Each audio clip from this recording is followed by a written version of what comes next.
that these are the same traits that we use as warriors of the kingdom? Do I have any warriors in here? We have to understand that we are not an invading army trying to gain land. All right. But we are the occupying army who has already obtained the land and the victory of the inhabitants of the land. Now this was done through the redemptive work of Jesus. We must not be moved out of our victory, but hold our occupation. Now we have to understand that this occupation resides in our minds. We keep acting like we are going to possess something and don't realize that Jesus went and possessed it already for us, and He's given it to us. All you got to do is walk in what God has already released in your life. Now we find, if we look in the book of Nehemiah, we see how he overcame the battle of the mind. The Lord put the desire to rebuild the wall around Jerusalem in Nehemiah's heart.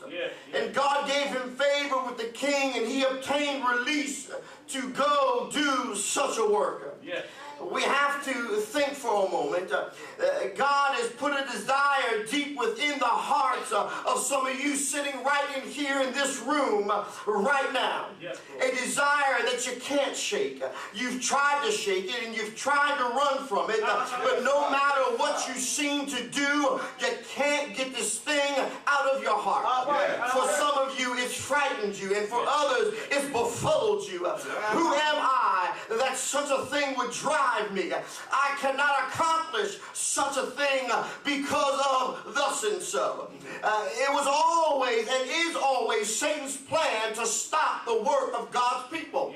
Satan would need to get as close to the purpose as he could with an intention to corrupt it. The entry point of all things within mankind is the mind. Nothing is done without first being conceived in your mind. All processes of the body are controlled at the subconscious level in the mind. Satan desires to implant a virus to shut down your mind. We have to understand he's trying to prevent it from completing what God has birthed in your heart. What God put in your heart is manifested from the mind. Satan began to wage a battle in Nehemiah's mind. First, he attacked Nehemiah's reputation by making a mockery of his efforts. Turn with me in the book of Nehemiah to the 4th chapter and the 3rd verse. And you'll see the word says, now Tobiah the Ammonite was by him, and he said, even that which they build, if a fox go up, he shall even break down their stone wall.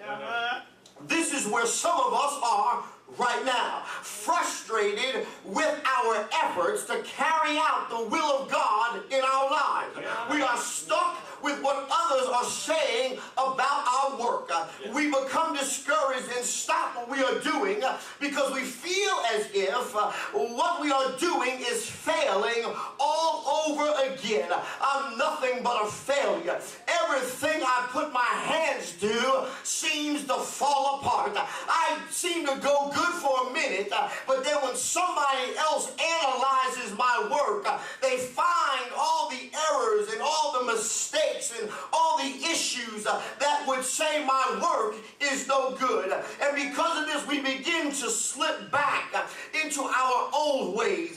Instead of staying focused on the task at hand, we become focused on self.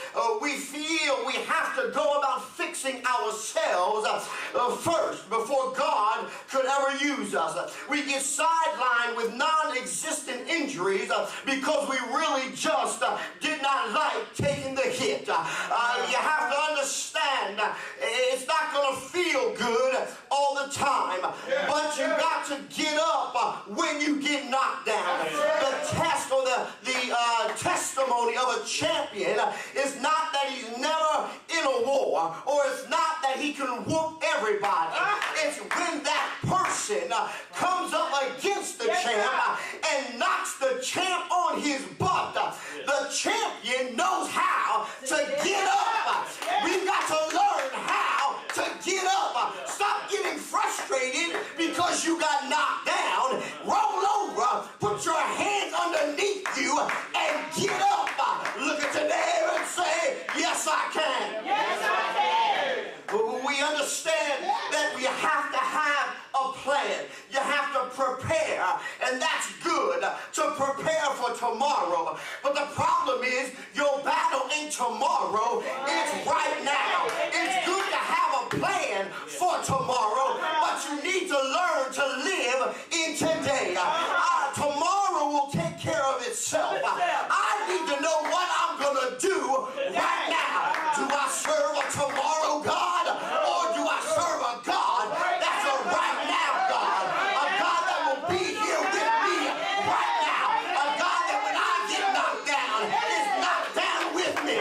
When I look over and I say, Lord, help me to get up, he reaches out with an outstretched arm and lifts me out of the muck and mire. The word said that he went down into the horrible pit and he pulled me out, set me up, dusted me off, gave me new garments, and sent me on my way, endowed with power and authority to carry out his will. Look at your neighbor and say, neighbor, yes I can. Yes, I can. Hallelujah. Yes, I can. Yes, sir. Hallelujah. Hallelujah. Hallelujah. Hallelujah. Thank you. Woo. Hallelujah. Thank you, Lord. So we understand that when this attempt of Satan failed to derail Nehemiah, and this will be important for you to grasp, because like some of us, if the first thing we do fail, we just quit. But that ain't the way the enemy fights. All right. If the first thing he does don't work, believe me, Yeah, he's coming back. he's coming back. All right. And when this attempt of Satan failed to derail Nehemiah, Satan shifted his efforts and strategies. That's right. Satan tried to intimidate and frighten Nehemiah. Uh-huh. Yeah. Well, I know you're saying, well, where does the word say that? Flip over to Nehemiah 4, 10 through 12.